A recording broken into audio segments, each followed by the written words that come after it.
to have a lot of city sounds in it, obviously, because I've chosen to film the intro on my balcony.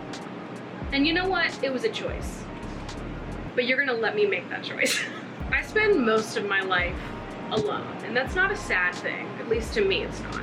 Have a smaller circle, quality over quantity. I think a lot of us are like that, but I think that the idea of having like a friend group and these crazy nights out with all of your best friends is like really sold as like the life you want in media. But I've just never found that that really resonates for me personally. Do you guys love the noise? Most of my friendships, most of my friends are people that I've known for over a decade. Most of my friendships I have had forever. And then because naturally there's less of them, and also a lot of my friends don't live in New York, I spend a lot more time by myself just because of that. So then it's like not only am I spending my time focusing on nourishing just those long-lasting friendships, but I'm also spending a lot of my time focusing on myself and giving love to myself, making my relationship with myself feel special. The reason why I'm talking about all of this and bringing all of this up, I promise that it connects to the point of this video. The reason I bring all of this up is because so many people ask me how to romanticize your life. And when you spend a lot of time alone, you get really comfortable with silence and stillness. And because of that, I find that it's way easier to find beauty in the mundane. Anything is romantic when you pay attention to the details. Anything in this world can feel romantic, can feel special if you just zoom in a little bit. And I think sometimes we're so focused on other people, on the big picture, we don't have a lot of time for silence and to sit and think and to focus on maybe the things you would have missed out otherwise in the chaos of it all. Romance comes in picking up on the details. The first, the easiest way, the best way to start romanticizing your life is just to zoom in and to pay attention to the little details, the small things. It's the difference between saying, oh, the act of receiving a love note is romantic, which it is, but I think what makes a love note so special, feel so perfect, is like the way the person you love's bad handwriting somehow makes sense to you, even if somebody else wrote it, you'd be like, what the fuck does it say? You know, the way the ink smudges where you can see they drag their hand across the paper, the way they chose to fold it, is it the same way that you would have chosen to fold it? Like, these little details and paying attention to them just makes life feel so much sweeter and in turn so much more romantic. It's so nice how I wish the audio wasn't gonna be so awful. I'd film the whole video out there. Next on the list of how to romanticize your life, I'm sure this comes as no shocker to anyone. Next up on my list is to just be kind to yourself and to take care of both your physical and mental space. How do we do that? Little ways. Rome wasn't built in a day. We're not looking for perfection. Just a little bit of, you know, kisses for yourself. But today I booked myself a staycation, a little hotel in New York City just for the night to get away and just treat myself. A little gift from me to me, baby. And I'm goddamn generous. But like an act of self-care can look 100 different ways. It doesn't have to be as extravagant as renting a hotel room for yourself. An act of self-care can be as simple as like taking yourself to buy a necklace that you've had your eye on, or running yourself a bath and making it special by lighting some candles, bringing in some essential oils. Self-care can even mean setting boundaries with yourself and saying, at 6 p.m., I will stop working and I will pick up a book. It doesn't matter what it is that I have to do. My mental health is more important than checking things off my to-do list, and getting to read my book would really boost my mental well-being today. You know, self-love can be giving yourself extravagant things, or it can also just be giving yourself time and space to exist and do whatever the fuck it is that you want to do but can't do for whatever reason. And you guessed it, baby, this is one of the reasons why I love having an extravagant skincare routine. That is so special. Taking time to massage products into my skin have a little extra moment just for myself, have a little face mask slumber party totally alone. That is something that feels so romantic and special from me to me, just because it's gentle and it serves literally no one besides myself. Which brings me to my sponsor for today's video, which is Coco Kind. You guys know them, we love them. I've worked with Coco Kind many times in the past, and I've said before that they are my absolute favorite skincare brand. Of all of the skincare products that I've ever tried, Coco Kind is easily and by far the brand that I continue to go back to the most, and that ends up taking up the majority of my skincare routine. So today I brought a ton of Coco Kind products with me, and I'm gonna do it up. We're gonna have a little self-care moment and do a little face mask to kick this off. So I brought my favorite of all time, the chlorophyll mask, and I'm going to mix it with the rosewater toner. The chlorophyll mask, if you've never used it before, is like a powder that you add a liquid of your choice to. You don't have to use a toner with this necessarily. You can just mix it with water or any other liquid of your choice, but the rosewater toner pairing with it is elite in my opinion, just because the chlorophyll mask is going to clarify, soothe, and brighten the look of the skin. I like to think of it as sort of like a full detox, a full reset of the skin. If I'm dealing with a lot of breakouts and just want to fully reset, start over with my skin, this is the mask that I pick up. And then paired with the toner, which adds a little bit of hydration and extra balance, I'm telling you, this is a powerful combination.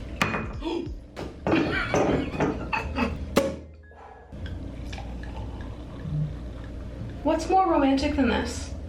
Tell me one thing that's more romantic than a face mask, Prosecco, and me. Because I'm super sexy. I talked about this on my Instagram story the other day, so definitely go follow me on Instagram. Meditation is another great way to give back to yourself, to give back to your body, and this is the part that I talked about on my Instagram the other day, but for a long time I was very hesitant to get into meditation. I was like, I don't feel like I'm gonna be able to do this. I feel like, one, there's a voice in my head that's just constantly talking, and I don't think that I can get it to shut up for long enough to actually meditate. And second of all, there was a part of me that just always felt like it was kind of stupid. Like, I couldn't take myself seriously. I would sort of laugh at myself when I was doing it and just felt like, okay, what is this? I don't know. I sort of just felt like it was a little bit too out there for me for a while. And then I started forcing myself to actually try to do it, and it's been massively beneficial to my mental health. I think that, honestly, the reasons why I didn't like meditation or stayed away from meditation in the past seems to be mainly because of insecurity, and when you're insecure, I think it's harder to take things seriously. You sort of always have to make fun of yourself and laugh at what you're doing before anyone else does. Even if you're alone, it's like your brain automatically does that. And I think that when I was more insecure, I just couldn't get myself to do those sorts of things without having to bully myself in the process. When you're insecure, you're always trying to be the coolest person in the room, and yeah, being the coolest person in the room, you probably wouldn't love meditation. I don't know. But I've been getting into it. I try to do it most weekdays now, just before I start my day, and it's been really helpful. I just find that it's another way to give back to myself and celebrate myself, and I do feel like taking special time for yourself to really just be kind and take care of you is romantic. Look at this. I did all of this for me because I love myself. That's a beautiful thing, mama.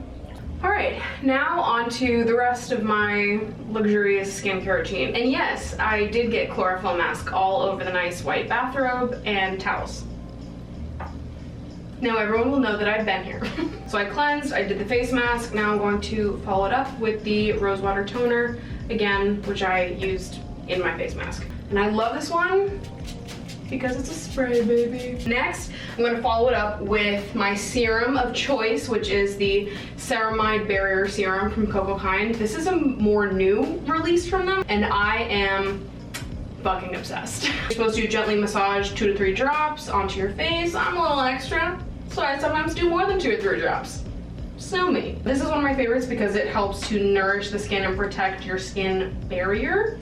So for those of you that don't know, a lot of things impact your skin barrier. One of the largest and most obvious factors being the sun. If you live in a city, the air quality plays a factor, and you know, just like going out and living life. The elements, they get to your skin, they weaken your skin barrier. You need a little support, a little love, because if your skin barrier is doing great, you're less likely to break out, which is the goal for people like me. Next, I'm gonna go in with the Cocokind Revitalizing Eye Cream. This is my favorite eye cream. Honestly, I've tried many other eye creams at this point. I don't care about any of them. This is the one that I use every single day. It's my absolute favorite. I love the tip to this product because you can just apply it right on and it's super cooling. I just use a little bit and then I tap it underneath my eyes. This product helps with puffiness and just overall helps to sort of brighten the area around your skin. Don't think an eye cream is ever going to get rid of dark circles. No product is ever going to completely get rid of dark circles, but if you cry a lot, an eye cream really helps. I just moisturized. Can you tell that these bathrooms are totally not fitted for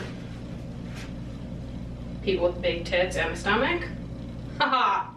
This thing's falling off me. If you don't use a facial oil, this is my #1 tip to making your skincare routine feel luxurious, baby. Look at that. Gorgeous, gorgeous, gorgeous girls. This one helps to hydrate and nourish the skin. Just lock in all of that moisture, all of that goodness. And then I'm going to end off my routine with the Cocokind, my matcha stick, baby. I need to have one of these in like every single purse, every single desk, anywhere that I am, that my matcha stick is also. And look at that glow, baby. Come on, my skin's been low-key going through it lately, and I feel like she's bouncing back nicely.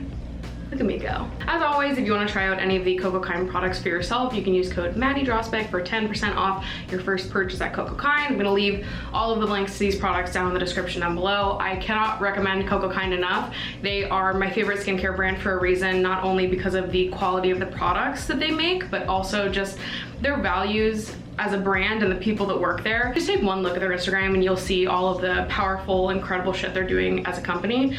And I'm sure that you will fall in love with them for all the same reasons that I have. Cutest outfit, beautiful hotel room, my favorite view in the whole world. Cheers. Let's talk about the art of quality alone time. I talked about this in one of my recent vlogs, but there is a difference between alone time that you spend with yourself when you are watching TV or scrolling on your phone, and alone time when you actually plan a date or some sort of event for yourself. I started getting into the habit of taking myself out on dates. I've tried to do it once a week. Taking myself out on a date can look like just going to grab coffee before work or working from a cafe instead of in my apartment, but on weeks where I have more time, I definitely try to be a little bit more special with it, take myself to a museum, take myself to a nice dinner, yada yada. And #1, it has totally transformed my relationship with myself. Like, my life feels so sweet and fulfilling because I act like I'm dating myself. I act like I am my own one true love, and I'm just dying every waking moment to impress myself, make sure I don't leave. Once you get a bad bitch, you hang on to her. And that's what I've been doing. You know, can you tell I've been drinking fucking crystal me? This is water, okay? Because that bottle of Prosecco is gone. Cheers. Do you notice how I say this in every fucking video? You will never catch me talking shit about me, okay? Because I love that bitch. Even when I feel like shit, even when I'm having a bad fucking day, I look out for that bitch. And I love her even when I don't. And she deserves the best even when I feel like I'm dying. Okay? And I think this is important to bring up when we're talking about quality alone time, because I think that when we spend time with ourselves, we have more time to talk to ourselves, listen to our own thoughts, and I think a lot of us have a natural tendency to sort of fucking bully ourselves for one reason or the next. And I made it a rule of mine long ago that I do not rag on myself. I will not sit here and just list off insults towards myself. I am critical, I am self-reflective, I try to dig deeper and be honest about my sadness and my anger and say how I feel, connect with my emotions, say them, but I will never hate myself for feeling sad, for feeling angry, for being anything other than who I am. I'm not gonna hate myself and just shit on myself for no other reason other than I exist. So someone's gotta fucking yell about it. And I'm not a perfect person, right? Like, I have bad days where I certainly don't think always 100% nice things about myself. At the core of my being, I know and appreciate that I am worthy of love and respect, and I expect other people to treat me that way, so I expect myself to treat me that way as well. And I guess that loops into the last point that I made in this video about being kind to yourself. I am worthy of love. I'm worthy of loving myself, and I'm not willing to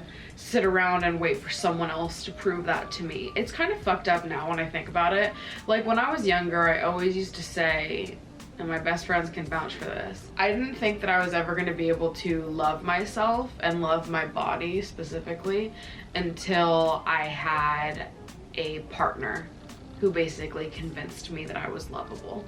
I always thought that I would hate myself until somebody else convinced me that I was worth loving. Like, I would still be waiting for someone to convince me that I was worthy of love and respect if I didn't just start doing the work myself and accept that nobody is ever gonna swoop in and force my hand in that way. Like, it's just something that I have to do.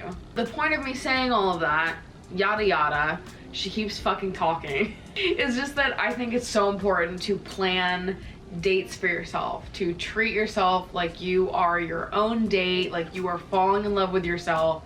Even if you aren't actively doing that yet, I think planning out dates and making special moments for yourself just gives you an opportunity to. I started being kind to myself and taking myself out on dates when I was in high school. I used to go to restaurants, the town next to mine, so that I hopefully wouldn't run into people, and just sit and write poetry. I think it's become a practice of mine for many years now to take myself out on dates, and I used to do that far before I actually liked myself. It's like, if your brain doesn't think it yet, you can sort of trick yourself into believing it, at least momentarily. My advice is to spend quality time with yourself. Be kind, be indulgent, be extra, be way too fucking much. Love yourself extravagantly and see what happens, even if you don't believe it. Anybody who sleeps with the covers actually tucked in, you're out of your mind.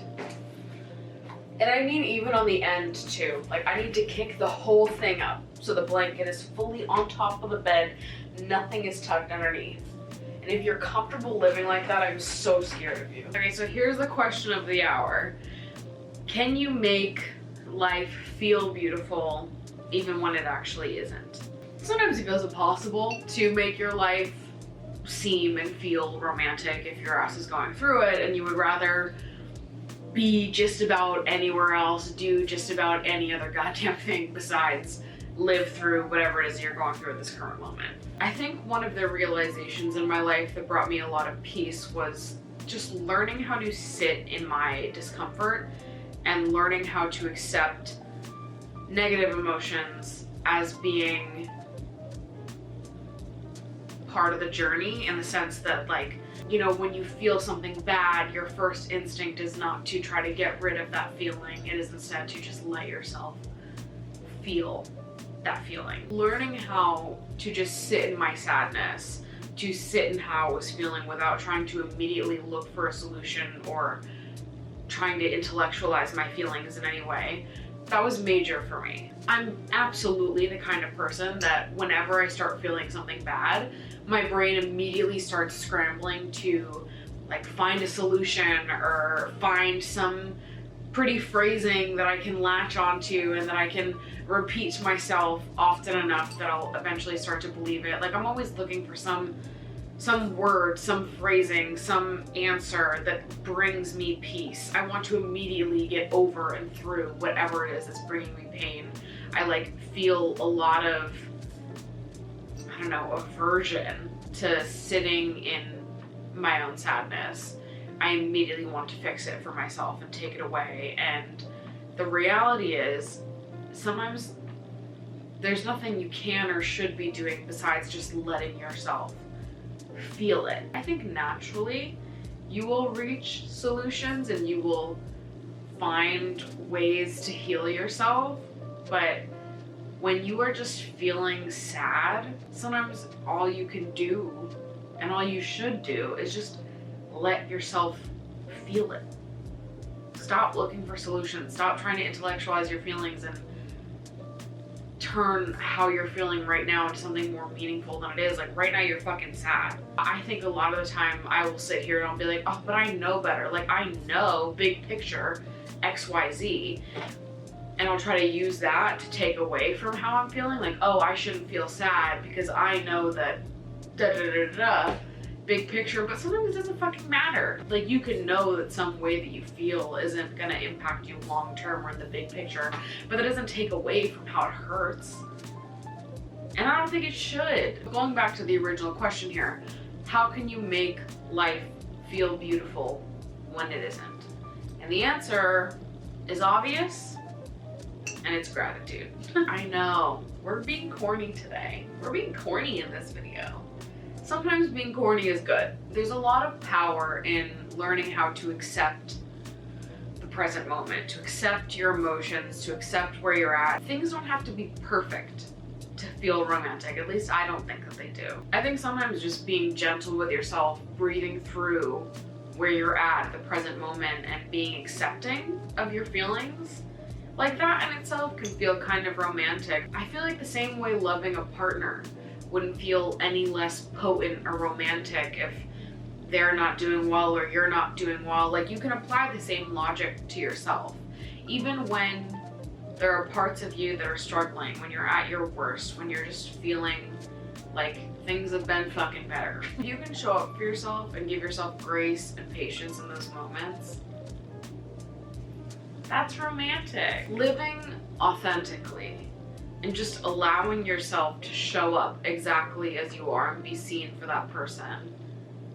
Like that's powerful. That's cinematic. That is romanticizing your life. Romanticizing your life to me, like to summarize it all, is really just living authentically and finding a way to capture the authentic, the mundane, the day-to-day in a way that feels creative, that feels fun, that feels like it's paying attention to the details, like it's appreciating even the things that maybe wouldn't be appreciated, not because it feels good, but because you know that it is bringing you one step closer to where you need to be, and also because it's just a part of the human experience, and there is something beautiful about just feeling whatever it is that you have to feel. Romanticizing your life does not have to mean carefully curating some image of perfection and vomiting that out to people. Honestly, I think it's a lot more authentic and beautiful to let yourself be complicated and to just show up as you are, whatever that looks like, and let yourself be seen. That's brave. That's powerful. That's the whole goddamn story, baby. The truth of the matter is that romanticizing your life has nothing to do with contorting your life to look like someone else's. It's all about accepting your reality, treating your present self with kindness, learning to zoom in so you can take those mental snapshots and find the tiny details, the forgettable moments that people are overlooking, and hang on to them. So tired. I have to go to bed literally right now, but I love you guys so much. Thank you so much for hanging out with me. I'm gonna leave you with this. Though I have a background, obviously, in video creation, I think that going through the lens of a camera is actually a really fun way to help yourself find the little details to focus on in your day-to-day life. So I'm gonna tell you that your homework after watching this video is to pick up a camera of your choice, go on a walk, take yourself on a little date, and try to capture things that you think are beautiful. I love you guys so much. Thank you so much for watching, and I will see you in my next